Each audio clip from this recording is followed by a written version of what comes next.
Gedung Putih mengakui laporan kurangnya koordinasi Mesir dengan Israel untuk membuka kembali penyeberangan Rafah. Sangat penting bagi bantuan kemanusiaan untuk masuk ke Gaza. Kami akan terus melakukan pembicaraan tersebut, kata Sekretaris Pers Gedung Putih Karine Jean-Pierre kepada wartawan saat briefing. Karine Jean-Pierre juga mengomentari perang Ukraina melawan agresi Rusia, dengan mengatakan bahwa AS sedang mengerjakan paket lain untuk mendapatkan bantuan yang sangat dibutuhkan Ukraina.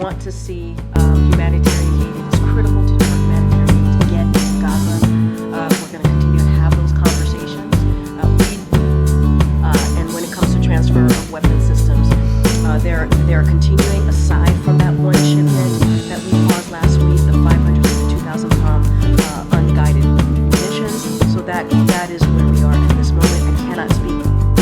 So we are focused on supporting Ukraine's defense. We're going to continue to do that in Kharkiv, obviously, in that region where Ukrainian forces are fighting very hard.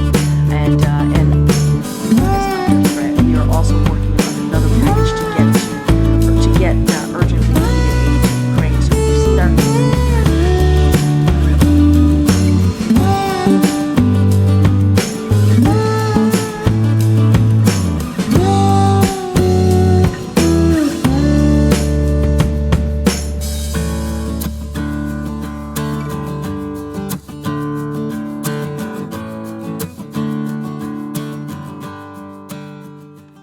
Download Tribun X sekarang, menghadirkan lokal menjadi Indonesia.